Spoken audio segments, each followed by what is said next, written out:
Hey guys, what is up? Sam or Scorpio here, bringing you guys a tutorial on how to complete the Super Blood Wolf Moon Gauntlet as easy as possible. This is one of the hardest gauntlets so far, but with this tutorial we should be able to help make it as easy as possible for you guys. So we're going to start off on the class selection guide, and then we're going to go through the strategy of each round one by one on how to beat this flawless and get the sick calling card and sticker for doing this. The support on these past guides has been absolutely immense, so I can't thank you guys enough for watching these, and I hope it helps you out as much as I will enjoy making these. So we're going to start off on your class side. I would recommend you start with the Mog 12 if possible, but if you can't start with that, then just anything but the Strife, which I would recommend is equipped with the Stiletto Knife if you can. On your equipment, Wraithfire obviously as always, and on your special weapon I'd recommend the Scepter of Ra if you are co-op, but if you're on solo I would stick with the hammer. In terms of co-op, I'd recommend the ideal player count is probably about 3 players. I feel like 4 gets too hectic, but I feel like some of the challenges and things you have to do in this are a lot easier in 3 player. There are 2 different side Easter eggs you do need to be able to do for this, including opening Pack-a-Punch as usual, but you also, I would recommend, be able to build the Wonder Weapon because it will help you a huge amount. The guides for all of these will be linked down below, all made by me and all are, I believe, of the top quality. Going into your perk setup, you're going to want Victorious Tortoise just because it's such a claustrophobic map, it will help you a lot. Ra, Deadshot Dealer, you'll see, just so many weapons. Often we have to use unpack-a-punched weapons. I would recommend headshots help a lot just to make it that little bit easier. For Zeus, I'd recommend Dying Wish just to keep you alive and give you that second chance. And finally, in your modifier, I would go Stamina Up for the extra pace, since there's a lot of running about the map. On your elixirs, I'd recommend Temporal Gift, just in case you get those double points spawning in, you want to be able to pop that to get those bonuses there. Anywhere but here for those emergency escapes. Equipment, because you really never know, sometimes it does actually come in handy a lot, just being able to throw down those extra Wraithfires. And finally, if you're co-op, I'd recommend nowhere but there, but if not, then that last slot choice is up to you. You could run nukes in one of these slots if you're wanting to just make it that little bit easier for you here and there. If you are, I'd recommend you swap out the temporal or the equipment since they're not the most important. That's it on the class side, so now we're going to get right in to how to do these challenges. So guys, before we get into the challenges, I thought I'd tag this little bit on here to just quickly remind you guys of some of the pre-requirements you are going to need to know before going into this game, all guides for which will be linked down below in the description, but there is a few Easter eggs you're going to need to know, because you are going to need to build Alistair's Annihilator just to help you survive. It's going to help a huge amount. At least one player can get it for free, and then everyone else can try and get it from the box and build that upgrade. Then next up, you're going to need to know the stake. The stake is actually going to need to be built by round 13 to be able to get kills with it on that round. And the Savage Impaler is going to have to be built by the end of round 18, and that just needs to be in somebody's possession by the end of that round. As I say, all guides will be linked down below, but I thought I should let you guys know of some of the requirements you are going to need to know before hopping into your game. I would highly recommend you watch those guides first and get the video up alongside you, just in case it is needed. So getting into the first set of bronze challenges, we're starting off with Power Up. Activate the Sentinel Artifact. Now you're going to want some players on one side to get to 750 and the other side to get to 1000, unless of course you're solo, in which case just kill them all and save one, and then you're going to need to open up to the map until you get to the Sentinel Artifact and activate that as always. Going on to round 2, you're going to need to kill zombies with 3 unique weapons. This is why I recommend you start with the Mog, because you can kill a zombie with the Mog, and then melee one with your normal knife, and then kill another one with a Wraithfire, and that will be as simple as that for completing that challenge. Going on to round 3, you're going to need to sink all the billboards balls. Now this is a little bit of a weirder one, but at the same time it's kind of fun. You're going to want to get down to one zombie and you're going to need to head down to the billiards room. Here you'll see a pool table and there's actually balls on the pool table. You're just going to simply shoot these balls and get them all to go into one of the pockets. Unlike with real pool, the order does not matter. Just shoot them all into a hole. You don't really have a time limit here, just make sure you get them all. And then when you see the tick appear in the bottom corner, you'll know it is complete and you can end the round. I'd recommend as you're going through these early round challenges that you're also working on opening out Pack-a-Punch and charging all the souls for that. Obviously I won't be doing a full guide in here for how to open Pack-a-Punch, but I'll just give you some tips along the way and recommend you be working on that right now. Then going on to round 4, all boards must be in place at the end of the round. So basically get all the zombies into the round, train them up, save a last zombie, and then make sure all the boards have been rounded up. And then once you are sure they are, and it says 6 of 6 in the bottom corner, you may then end the round. The next round you need to use unpacked pistols only. I'd recommend here that you buy the Strife and use the stiletto knife melee attack to melee through as many of the zombies as possible. That's definitely the easiest way to do it, and it's the way that you're going to get most points. Whilst you're working through these next few rounds, you should also be working on the Stake Easter egg quest, along with ideally the Savage Impaler Easter egg. The Savage Impaler won't be needed to round 18, but you need to have the stake by round 13. So it's highly recommended that you get as many of the steps for that done as early as you can, just to make that round itself as easy as possible on you. On round 6, you can only use your weapons whilst you are prone. So the best way to do it is to train them up, go prone, and throw down a Wraithfire. That's by far the easiest way to do this. Round 7 is defend the dining room while avoiding friendly fire. This is a weird one. Friendly fire will be enabled and you need to defend the dining room area. If you at all damage your teammates, then they will take damage. If you actually kill a teammate, then they will die out and you will fail the challenge. Now, the weird thing about this is it's also going to spawn in bots to make sure you have a full 4 players. The bots can damage you, but it's unlikely they'll kill you. You just need to be very aware of where your teammates are and coordinate with them to make sure no one's firing anywhere near each other. Everyone covering a different window is a good idea. Round 8 is Bowie knife kills only. I'd recommend only 1 or 2 players buy a Bowie knife to avoid wasting too many points. Kill through all the zombies with the Bowie knife until you get to the end of the round. Round 9 is fairly tricky. Survive the werewolf onslaught. Now, by this point you can have kind of made some progress on your wonder weapon. You should have the base volley at least, and I'd recommend by this point you should be upgraded to the Chaos Theory and be working on the Alistair's Annihilator upgrade. Again, the guide for how to do that will be linked down below. On round 9 you will get 10 werewolves that you will have to kill. This is why I say it's good if you have the wonder weapon by now, because it will do by far the most damage to them. Unless you have obviously really good unpacked guns, then fair enough. Round 10, you're going to be defending the billiards room. So just head up to the billiards room, which is the room right adjacent to where the shield spawns, and that is where you will be defending. Again, just kill through the zombies and end the round, and that is as simple as that to complete the challenge. And at that point, congratulations, your bronze challenges have been complete, and we're moving on now to silver. This is where it starts to get to the tricky side. On round 11, you need to move less than 100 meters during the round. I'd recommend you and all your teammates get together and maybe stay in the billiards room and simply stand there and work through all the zombies. Whoever got the free wonder weapon earlier on should be taking full advantage of that and using its upgraded abilities to kill through as many of the zombies as they can.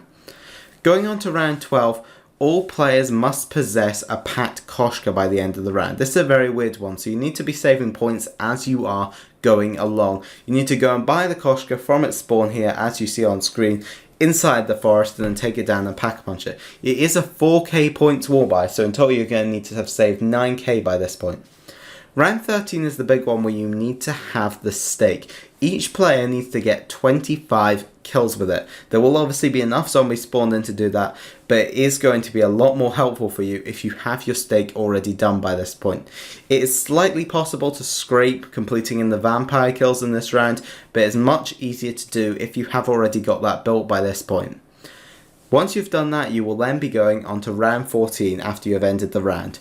This is called Muzzle Flesh, and zombies will only appear when you're shooting. This is an extremely weird one, and by this point when you're going through these rounds, I would recommend you and your teammate to kind of sticking together for this one to kind of cover each other, because there's a decent chance on this one in particular you'll be going down. The zombies will be invisible unless you're currently firing your weapon. The Scepter of Ra is somewhat helpful for this round, because whilst you're actually firing your scepter as you can in a constant beam without having to reload, you will actually be able to constantly see the zombies. On round 15 you need to defend the greenhouse laboratory, so it's going to be very important that by this point you've made a lot of progress towards the challenge of building the Savage Impaler. On round 16 you need to use unpacked tactical rifles only. Now this is a slightly tricky one because the tactical rifles that are on the wall aren't the best, but I would recommend you buy an auger ideally is the better option, or a swordfish. Either can kind of be made to work. Now obviously by this point you should have escorted the ghost for the Savage Impaler and ideally be working on the jewellery pieces for it. If not, then it's okay, you can be working on that on this round and going forward. You don't need to have it until the end of round 18, so you are kind of safe to be working on it at this point. Round 17, kills drain points, so for every time you kill a zombie you will lose points. This is a very odd one, so basically by the end of this round you're almost guaranteed going to be down to 0 points. So weird one there. I would recommend at the end of the previous round you spend as many of your points as possible by your perks, pack-a-punch some weapons. That's all around the best thing to do. Round 18, at least one player must possess the Savage Impaler by the end of the round. So by the end of this round, that little quest does have to be complete, and one player has to be holding on to it. Again, the guide for that Easter egg will be linked down below. Now, only one player can actually pick up the Savage Impaler, which isn't really an issue because it's pretty terrible. Once you've picked it up, and one player's holding on to it, you can then end the round, and after that point they can get rid of it. You're not going to need it again.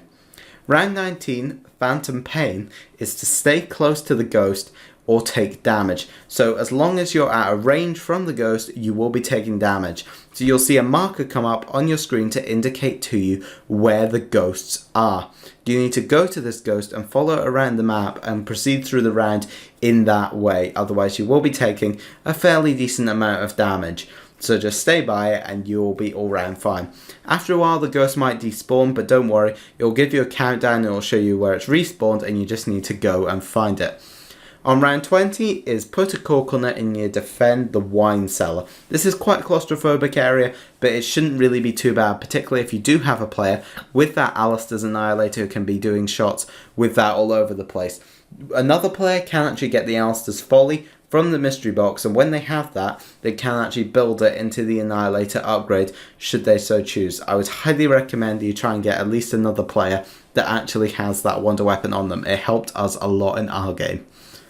And by that point, you have actually finished the silver challenges. Again, that's probably more of the trickiest phase of it actually in my opinion. And going on to the gold phase, I do think it does get a bit easier. So going on to round 21, this is called Perk Drunk. You will be given more perks, however your vision will in fact go extremely blurry. At this point I'd recommend you and your team get together and camp in the corner of the master bedroom. Whoever has the Alistair's Annihilator should be regularly shooting that down and making sure there's consistently an upgraded shot of that down to keep you and the rest of the team covered. This is extremely weird. It actually gave me a bit of a headache in doing it, but it isn't really too hard of a challenge. It's kind of a normal round, but with very weird vision. On round 22, Stop Crash, all weapons will only have one clip of ammo. So all your weapons, you'll lose all your reserve ammo and it will only have one clip. Even if you buy it from the wall, it will still only have the one clip. This is a harder round to do because again, you're losing all your ammo. Good way to do this is maybe to do the classified shield strategy on this map and you and your players go and camp in the corner by the shield and just use the shield gun. That is one of the easier ways to do it. You can also train around and use wraith fires, you can use traps. Any of those options I would say are a good option. Round 23 is called Cursed. Vampire bites will slowly kill you. So there will be an increased amount of the Crimson Nosferatus on this map in this particular round, and you'll actually, when you get bitten by one, you will take a lot more damage. So I would recommend that you keep out your shield with Victorious Tortoise, should be bought by this point, and you just need to be running around very carefully, looking out, and generally I guess the best way to describe this is be aware of your surroundings. You should be training, and obviously since your team do have the scepter hopefully all on, if anyone goes down, make sure to revive them using the Scepter of Ra.